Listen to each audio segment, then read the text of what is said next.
Hi, everyone. Welcome to the wrap. Um, I am Ingrid Young, and my pronouns are she, her, and I'm going to be your host tonight. Um, the I'm based at the Centre for Biomedicine, Self and Society at the University of Edinburgh, and I'm working with the Love Tank on the project The Wrap, which it looks at lessons of queer resistance and resilience in pandemics. Phil Samba is with us as well. I don't know, Phil, if you're going to make an appearance or not, but Phil is based at the Love Tank and has been the person doing almost all of the work on the project, The Wrap, that we'll talk about shortly. And so he'll be providing technical support today. So just some housekeeping rules, housekeeping notes before we get started. Feel free to share suggestions, questions, and opinions in the comments box, either on YouTube or on Facebook, and we will try and answer as many questions as possible, and Phil will be reading them out today, or will be supporting us in accessing those questions. The discussion will be available after this on YouTube and Facebook for those of you who've missed it or want to watch it again. We'll run for about an hour, and we have provided instructions on how to add captions to those of you watching on Chrome. Phil, are you able to put those details up now, or did I mess things up? Okay. Basically, for Chrome users, if you want, Phil's going to put up the Chrome instructions now.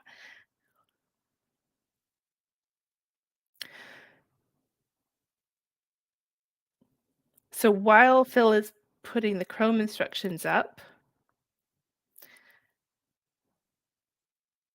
I'm going to introduce our speakers. If we can add speakers at the same time, I'm going to add Ray from the Bookish Type in Leeds. Can we? Hi. Mari from Lighthouse Books in Edinburgh. Yeah. And Donna from the University of Strathclyde in Glasgow. Hi. So thanks everyone for joining us. If you have any difficulties with adding the captions, just let us know. We can deal with that. And welcome to the wrap. And tonight's talk is about bookshops and books and all things queer lit.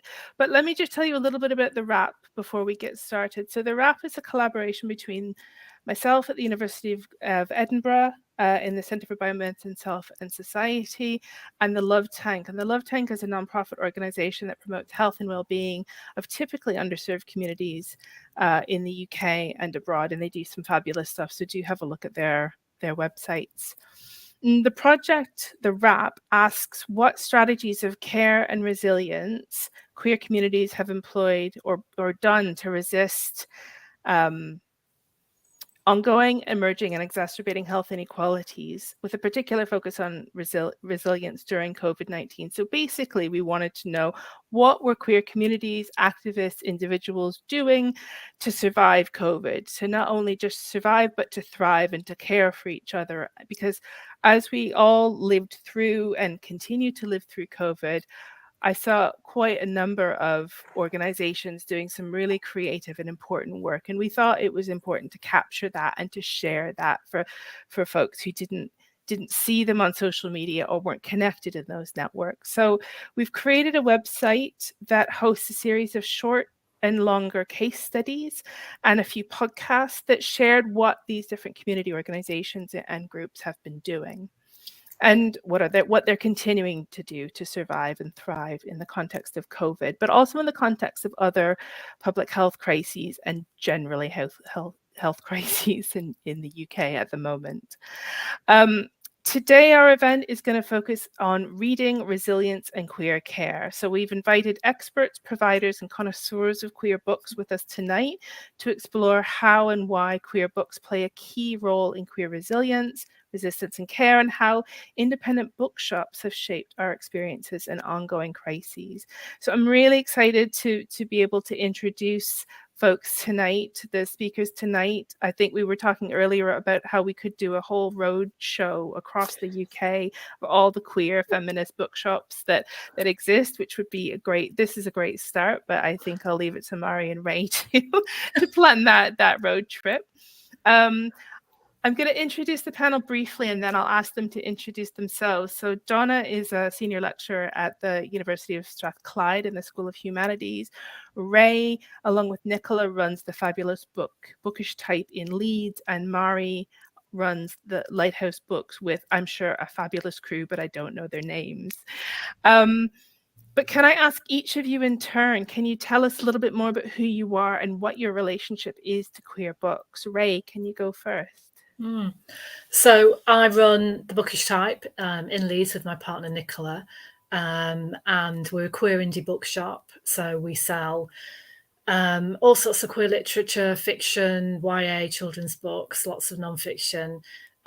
We started out doing book-stalls in 2019, and then we opened our shop in September 2020, which was kind of terrible timing.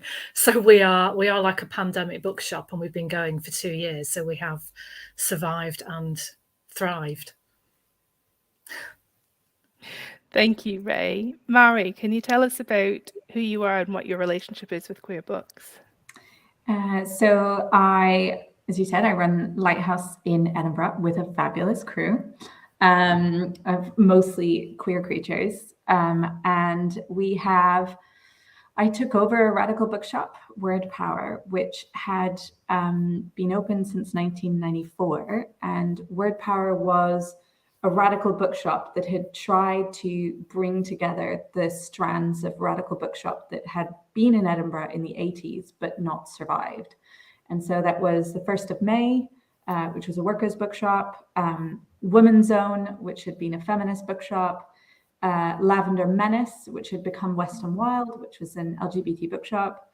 And the idea with Word Power is that although it didn't seem that the issues and that were being served and covered by the individual bookshops would allow those bookshops to survive, the appetite and the overlap would work. And, you know, as I say, she opened in 94. She ran it until 2017 when she decided to retire, and she'd put in a good hard slog.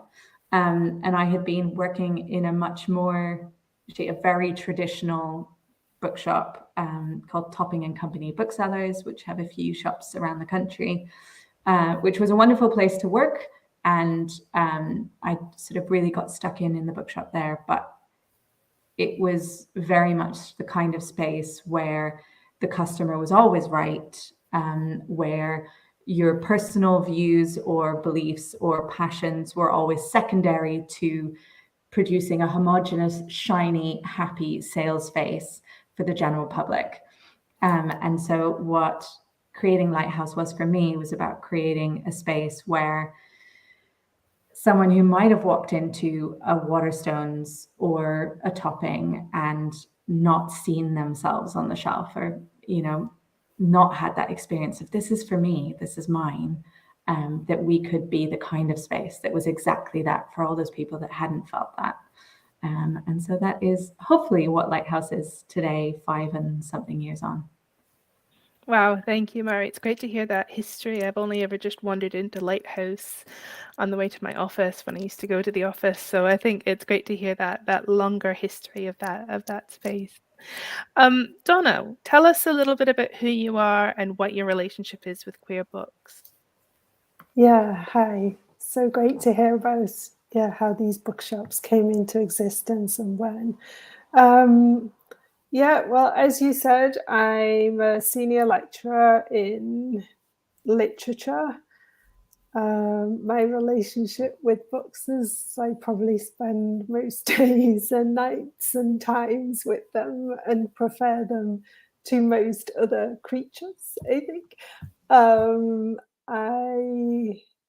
I work on, I teach and read passionately science fiction, especially contemporary science fiction.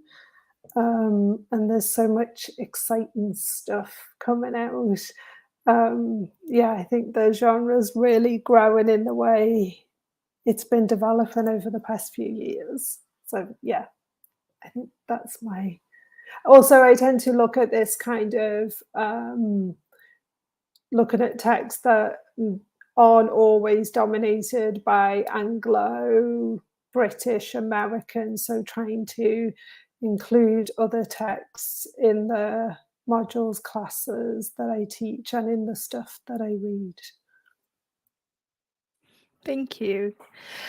So thank you to this wonderful panel to be here today. I must admit that I am, I love reading. I've, as any good queer should do, but I think my work is not been in reading. I'm a medical sociologist, so I feel a bit of a fraud here, running a panel on books and bookshops as though it is part of my work. So I thought I would really wanted to invite folks on to talk about it, in part because what's come out of the RAP is the kind of work done with the RAP was that getting through COVID was more than just about can you get food delivered or can you get your essential supplies. It was questioning what were essential supplies. I think, Open Barbers delivered hair cutting tools and other, lots of care packages were delivered. And I know a number of organizations included queer books sent out in care packages as part of their work. So we think it's really important. I think it's really important to recognize what are the things that get us through. And thank you, Prepster. We love books too. So following that, I wanted to ask each of you, what was a book that got you through lockdown? Mari, can I go to you first? When I saw that question come in, I was like, one book, a book that got me through 2 years. I spent a lot of time in, especially the first 2 lockdowns, working in the shop alone, with no customers and no colleagues. And so I listened to so many audiobooks just to keep me company. And that's where I listened to The Vanishing Half and Once and Future Witches and good sort of feel-good books that I hadn't made time for before. And then I was like, no, I'm just going to listen to what I want. But I think the book that had the most lingering impact for me through the pandemic was Selena Godden's Mrs. Death, Mrs. Death, which has a genderqueer central protagonist and Death, who is a little Black woman, working class woman in London. And it's sort of a dialogue between these two people in poetry. But I think it was such an extraordinary exploration of grief, both private grief and social grief and community loss. And I think for me, it's been one of those books that keeps being a gateway to having those conversations when it doesn't feel like we really have a lot of room to talk about what we lost during COVID. So yeah, that one. Thank you, Mari. Donna, what do you have a book? You're allowed to say more than one book, but I thought I'd start us off by one book. Yeah, I think Mari's comment is right. Like, can it be one book? Because everyone I've spoken to, which is not that many people, but still everyone I've spoken to, it's like Murder Bots, Martha Wells' Murder Bots, that's been kind of like how to survive a pandemic. So yeah, those to me are kind of like staples. But I would definitely give a shout out to Care Work. So a non-fiction by Leah Lakshmi Piepshna Samarasinha.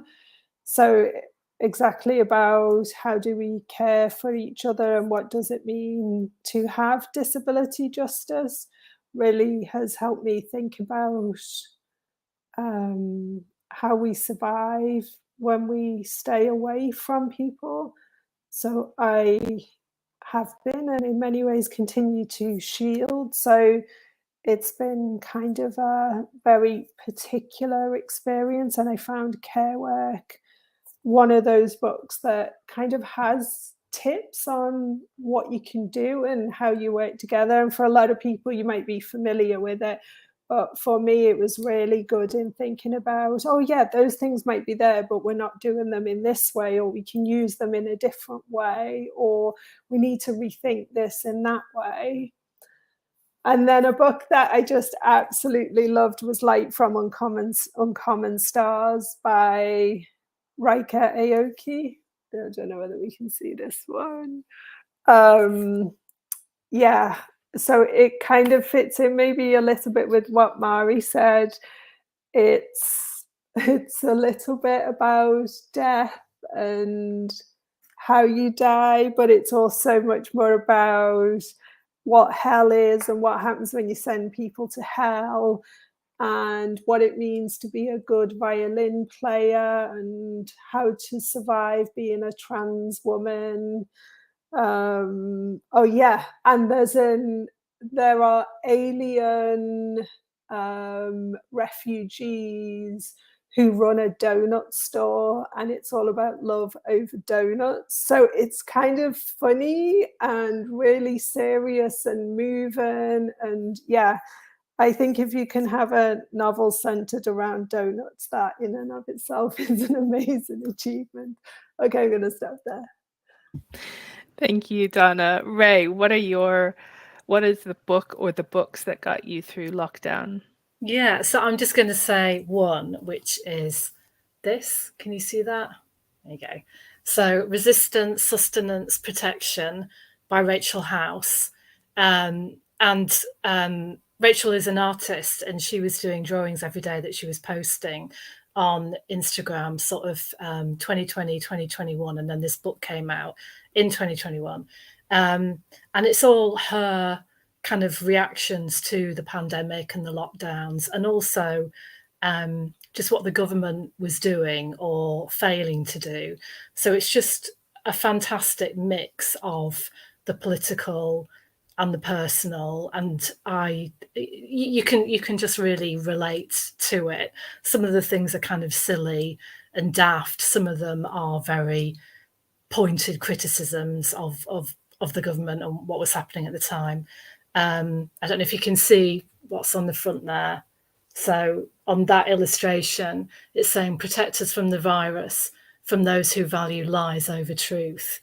And so I went to the online launch of the book, and then got a copy, and we were selling it in the shop. And I was sort of enjoying it in 2021, but now it feels like I have this piece of history. This was something that was charting lockdown, and yeah, and it's like a useful reminder of what was happening and how people were feeling, and that all that anxiety, and it's just so sort of relatable. It was comforting as well. So yeah, that was a fantastic book, and the nature of it, like all the illustrations, you can quite easily dip into it. It just feels like something I'll definitely go back to in thinking about this really weird period of time. But that kept me going. Yeah. Thank you, Ray. I've recently discovered that book, so I'm glad to see it appear.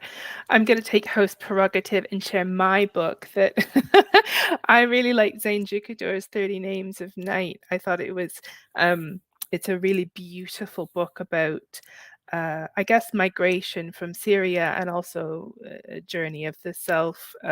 But it's one of the most beautiful books I've read in quite a long time. So I would highly recommend that. And I think for all of the books that we've named, I think we should put them in the comments, or we'll include them, because I think there's nothing like a good list of book recommendations from book lovers or otherwise.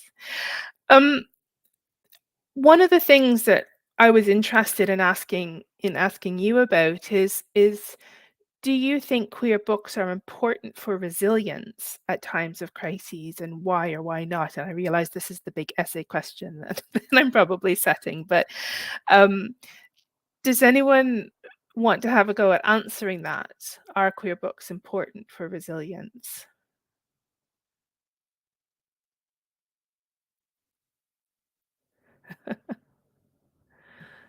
Okay, well, if no one's jumping in,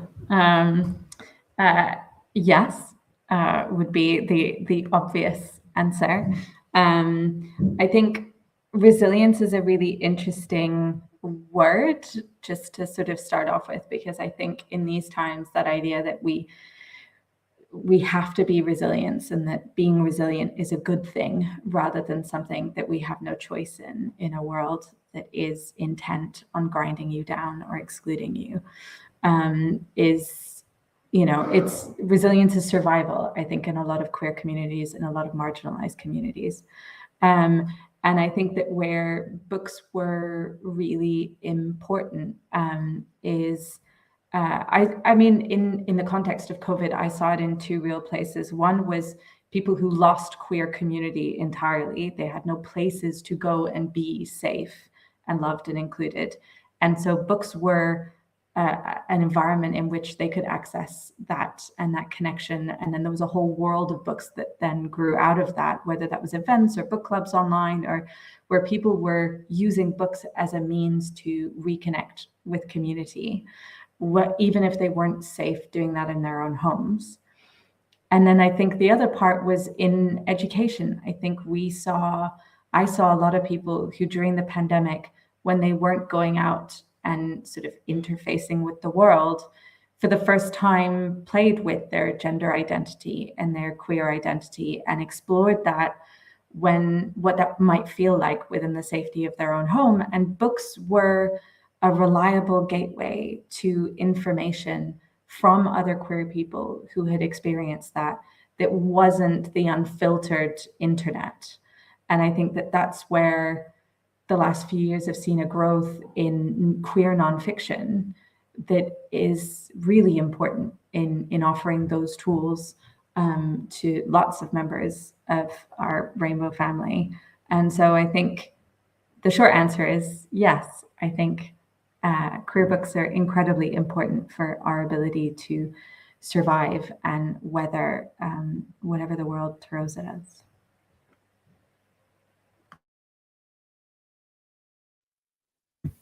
Yeah, I mean, I think that was very eloquently put. I think, the importance of queer books is in times of crisis, it's about, they can really validate your experience, your identity. They can just be life affirming if you're stuck at home and you can't go out, and maybe there are issues with your family, and just to have queer books around you and to be able to read them and access them is really important to your sense of self. Maybe it kind of gives you, maybe there's like a sense of stability there as well. Just something about the pleasure of reading. That's something that can continue during lockdowns. That's something you can do at home, whether you're reading books or you're listening to audiobooks or whatever. That can be quite calming and comforting.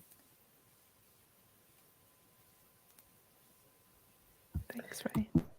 Yeah, I mean, obviously, you've both, said it really well, and I think really captured. I love this idea that, during a pandemic, that reading is a pleasure.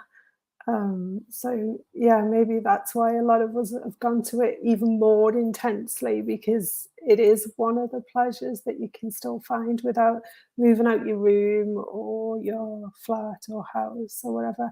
I was also going to say that just because I was listening to the way you both talked about it, and I was also thinking it's kind of also still a way of sharing and caring. So it's kind of like, oh, I saw this book on Lighthouse Books. Have you read it? Or I saw this book on Bookish Tay. And it kind of then still allows you to have things in common and things to share when the main things that are happening are really difficult and quite distressing. So it does still allow for that kind of, pleasurable side of it all. And I would definitely say that, bookshops have been a big part of allowing you to see on a daily, weekly, monthly basis, oh, look, there's all this other stuff out, and let me ask these friends if they've read that, or let me talk to students about that and see what they say, and still allow for you to feel connected when it can feel that all those connections have kind of gone away, or at least are very dwindled.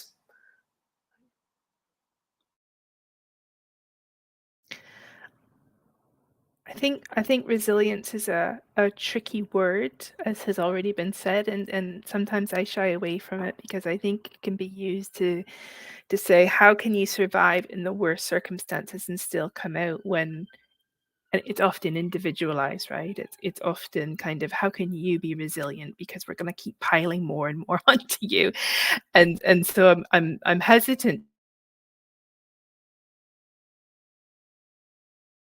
to use the word resilience here, but I think for me, queer books and what I've seen of others is that they open up a possibility to imagine otherwise and to see what's there. So when the pandemic started, I was trying to read The Marrow Thieves, which is Sherry D. Moline, who's a Métis author from Canada, and I had to stop. I couldn't read it because it was too disturbing, and had to come back to it. So I think it also depends on different books offer you the strength or the support at certain times, and sometimes they're not going to get you through, but that's okay to put them down and to come back to them.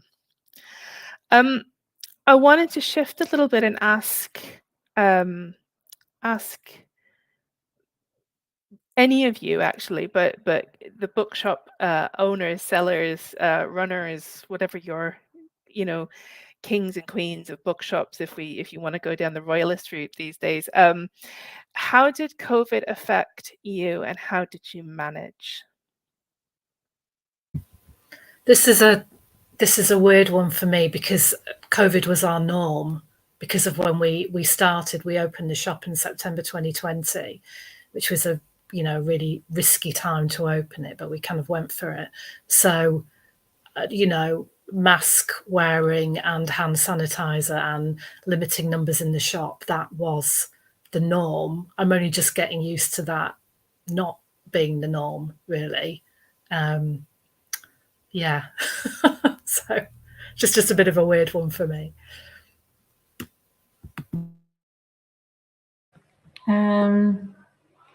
I feel like we were kind of, it felt at the time we were sort of hitting our stride. Like I felt like we had, at that point, I'd been open 3 years in the bookshop's new iteration. And in 2019, we did, I think, something like 189 events. And we had grown, we had more staff. I think we'd kind of figured out like, oh, this is who we're going to be and what we're going to do. And I think I look back now in horror, but in the week before COVID, we had 9 events in 7 days. Not like the week when they were saying we're going to have a lockdown, but like that right at the beginning, end of February, beginning of March. And then that was it. And I remember like the night when they announced the lockdown, when they were saying, from tomorrow, and I filled a suitcase full of books and I was like, I guess I'll sell these and this will be it. And then we went online and found, got really lucky that we'd never done it before. We didn't have a website where we could sell before. And so in terms of the bookshop, creating an online space suddenly meant we were finding like angry feminists in Shetland and baby gays in Yorkshire and like people all over the country that had never been Lighthouse shoppers before that were like, no, I'll support this strange radical independent bookshop during the lockdown. So for us, we would have really struggled if we hadn't had government support in terms of furlough for our staff. And everyone did go on furlough. all 6 of the team, except for me. And so the first lockdown was just me packing books in the shop for 6 hours of the day, and then walking 3 hours around the city with my bag of books and delivering to people's doors.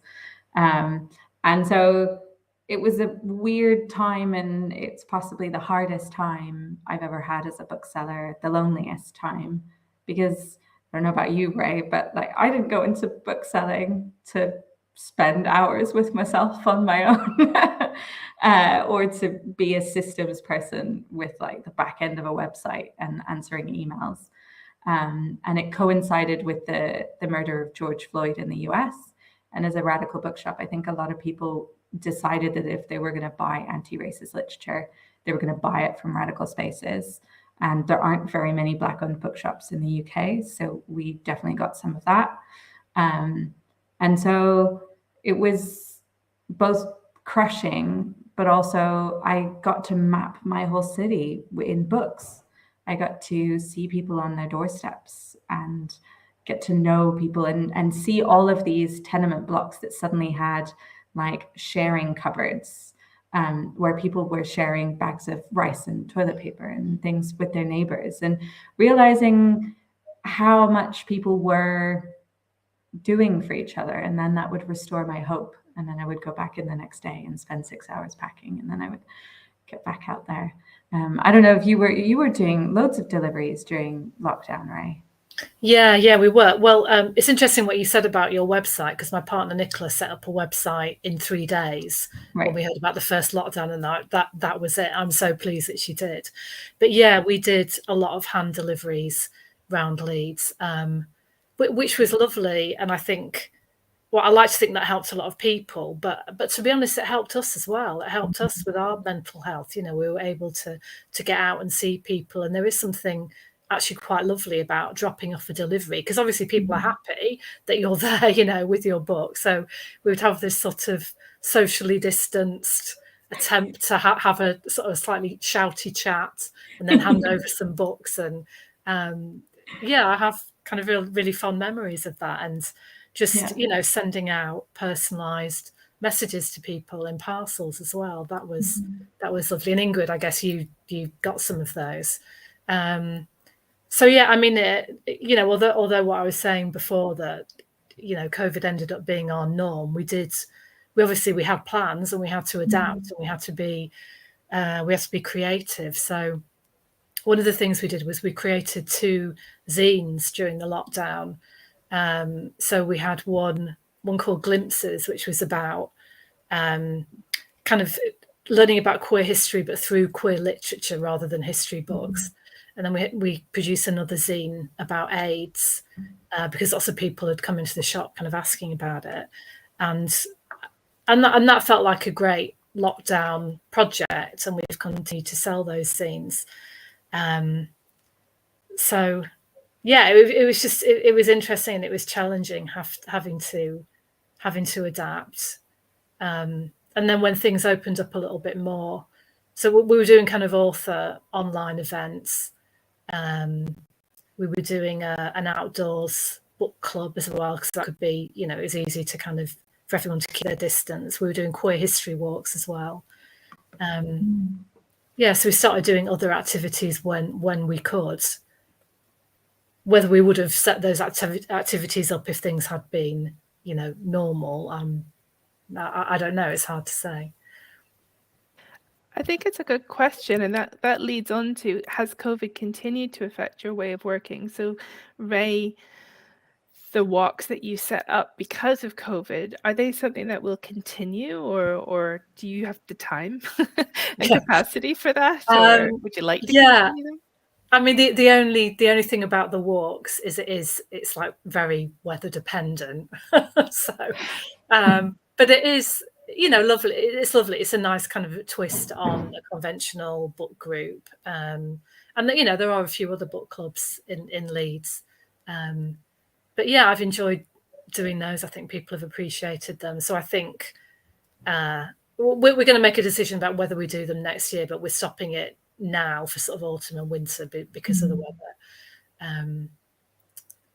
Yeah, but other stuff like the queer history walks we're going to continue to do, and we started doing secondhand Sunday events. So sort of about 3 times a year we sell off secondhand books that have been donated, and we raise money for a local kind of grassroots queer group. So, and that came out of the pandemic. That was one of our activities. It had to be very kind of, we had to be really aware of sort of the numbers of people in the shop when we were doing that. So we've relaxed it a little bit now, but that's something we'll continue. Yeah, I hadn't really thought that much about how we'd had to adapt, how creative we'd had to be. It's interesting. Mari, do you want to tell us?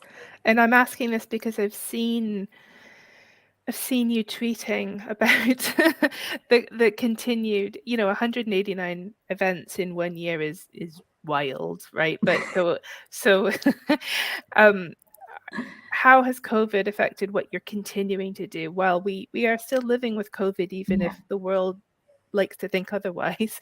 But how has living through this changed how you're working or managing? I think it shouldn't have taken COVID, but I think I had a very ingrained sense of born of the jobs that I'd had before, which was long hours, sell as much as you can, but always be there.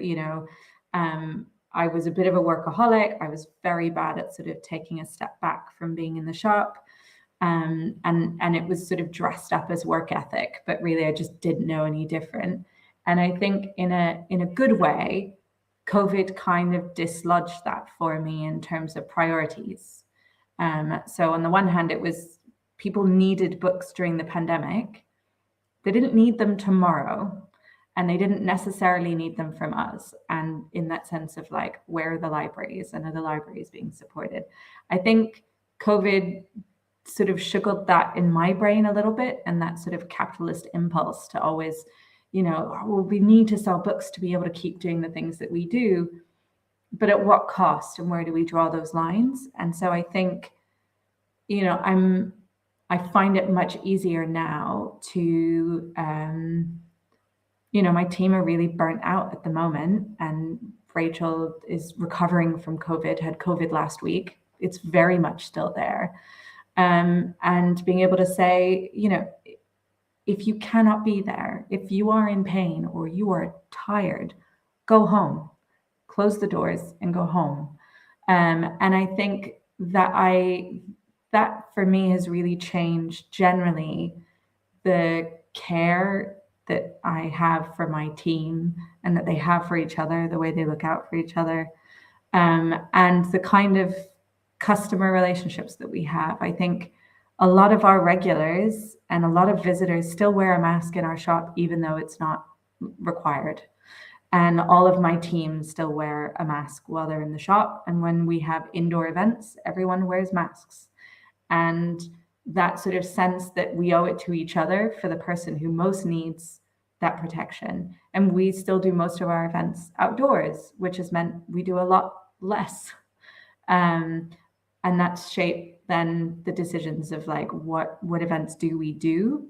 And there was this real sense of, for me personally, for a long time, I didn't go to other events out within the world, because I was sort of thinking, would I risk getting COVID for this, or getting COVID and passing it to someone else for this?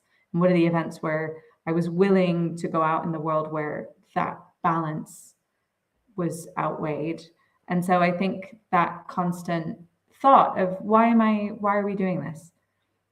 Is this something we really want to do? Is this an author that we are the right space for them, and not just autopilot doing lots of events for the sake of doing it, or being open the extra hours for the sake of it? And I think that sort of mental shift is probably the biggest ongoing change from COVID. Thank you. I'm going to move on to the kind of last big question that I asked of all of you, but feel free to jump back and forth if you think of something else. Can queer books and bookshops offer care? Can they offer care, and what does that, or what could that look like? And I'm gonna ask Donna first if she can answer that question. Yeah, I think I will just go back to what you were talking about, because I think it's kind of fascinating to listen to both of you, and it's really kind of warming to hear the kind of positive impact of the pandemic, or not the positive, but the possible changes and the potentials of it. Because I would say it doesn't seem to me like university environments have changed that much. It doesn't feel like, there's been a rethinking of working hours or how we can work. The drive is to get everyone back onto campuses as much as possible, and a real reluctance to accept that people might not be able to do that, or might not be able to do it in the same way, and a real drive to get events back to on campus, on site. So actually, I would say, unfortunately, in some ways, universities have been quite difficult. So not the way that you've described, Mari, that, these possibilities that emerge that you might seize, where it's, okay, well, this event will be accessible if we have it online, and there's no real reason that it has to be on site, or there's just a priority of on site. So I think it is really good to see that is happening. And somehow I'm hoping that just, influences other areas. I think somehow there's got to be these connections between universities and bookshops. What a radical idea that there be some connection between them. So I was just kind of thinking, because I would say that, the change that I assumed would happen is that I assumed everything would stay online, and to watch that quickly disappear is kind of, for me, been overwhelming, as someone who doesn't really go outside other than literally outside and saying outside. It then means more or less everything becomes inaccessible. And I just think, are there ways maybe then universities could look to what you're doing and see benefits from it?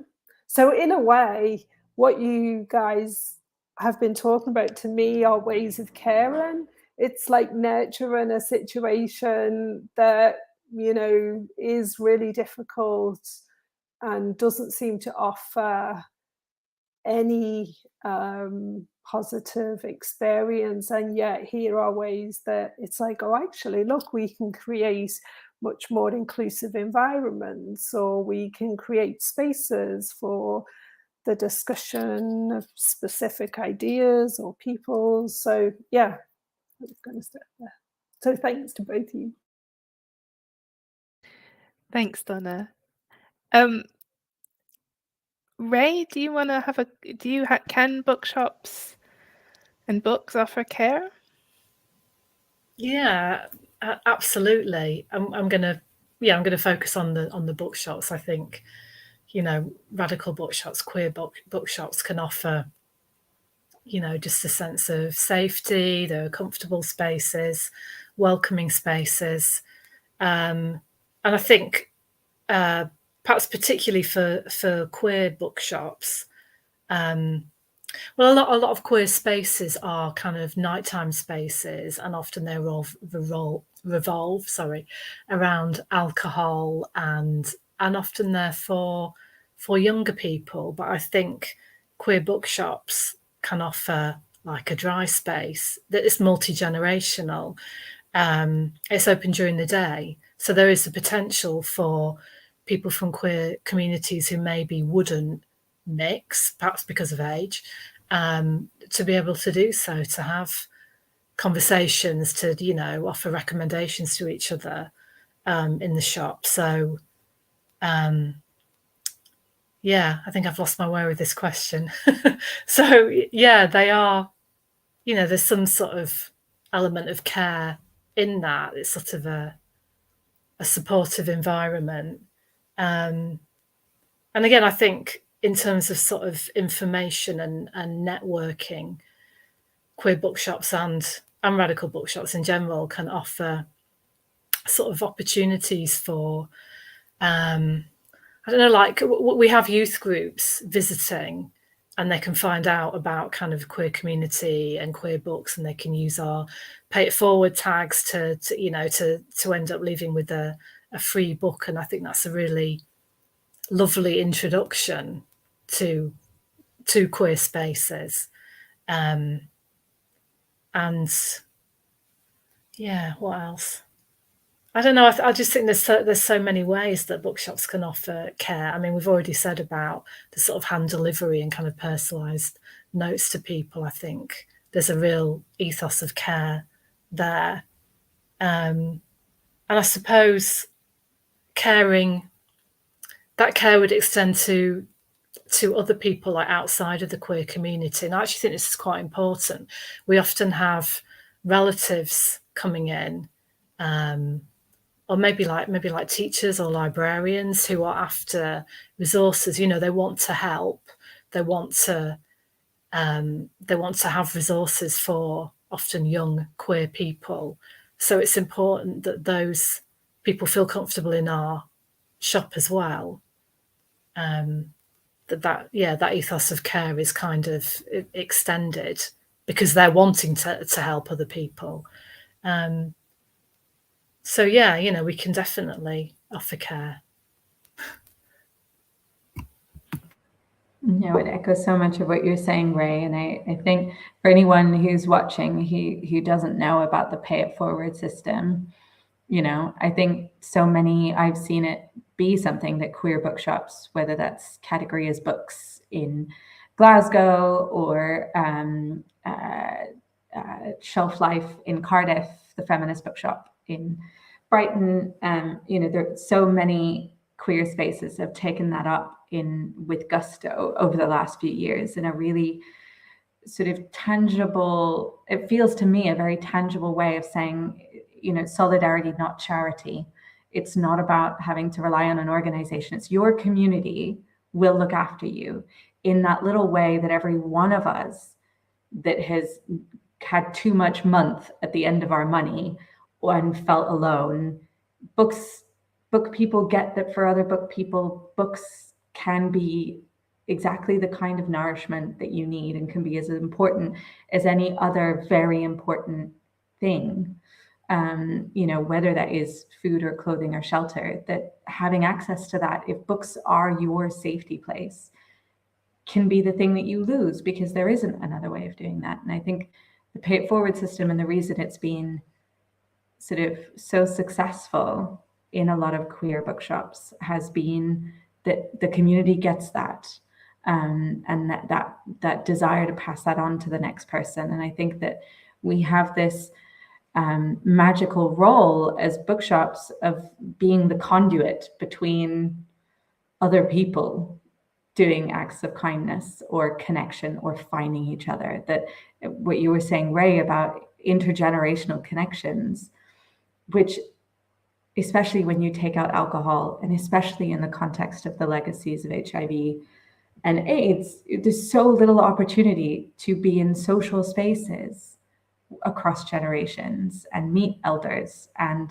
share stories. And queer bookshops, I feel, and radical bookshops also speaking across those generational lines. I think we have that wonderful possibility to do that and a duty to do it. But I think it's made easy by the kinds of community that find us, that then allow us to do more back. It's such a, I don't know, I'm sure you found this, Ray, the feedback loop of just what you put in and what other people then put in. It's, the world can be a really shitty place. And yet on that sort of front line that is bookshops, and I think radical bookshops and queer bookshops especially, you really kind of see the best in a lot of people. And so whether that's in the books you then find because of that, or the people you meet there, it can be quite sort of a light in the darkness, I think. Thank you, Mary. And thank you to Donna and Ray as well for your very nice answers. I think I feel a lot of care from bookshops and books. So I think a lot of other people do as well. We've had a few, not so many questions, but we've had a few questions from our biggest fans, Prepster, tonight. Thank you, Will, for that. I'm gonna thank you. Thanks, Phil. Can I just ask the panel, anyone have a suggestion of what queer book do you always give as a gift?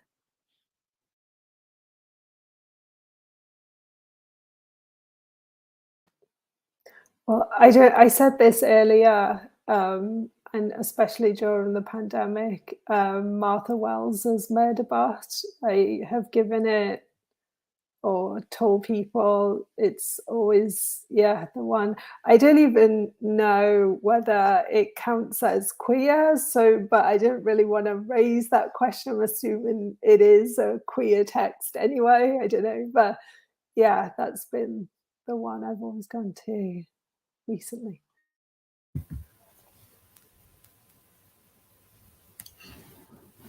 Any other responses?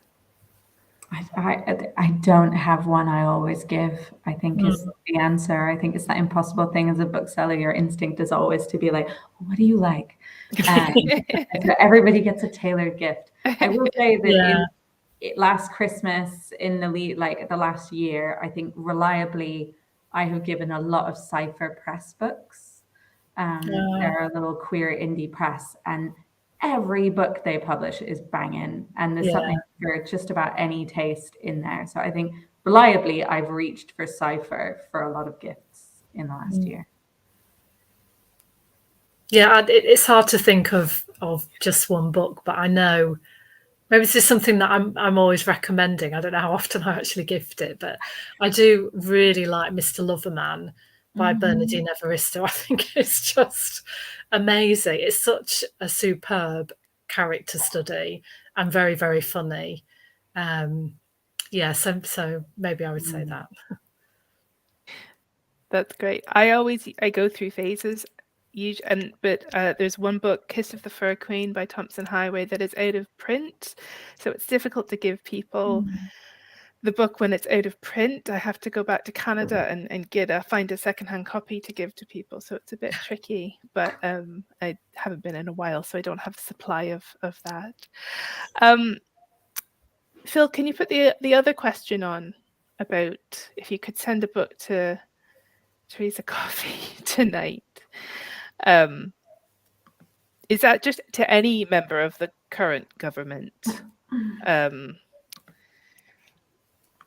If you were to send one, do you have any suggestions?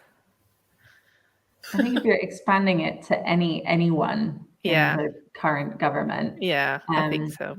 I think there would be two that I think I would really like more of them to read. One is the transgender issue by Sean Fay, which I think both in terms of a sort of liberation text of trans politics is really powerful, but I think on everything from housing to prisons to queer resilience, I think it shows up a lot of the cracks in the system, in the NHS, and so I think read in good faith, it could open a lot of eyes. And the other one would be Ellen Clifford's The War on Disabled People, which documents 10 years of the Tory dismantling of what was in the early 2010s one of the most comprehensive hard-fought, hard-won set of disability rights regulations and support network, and they've just torn it apart. And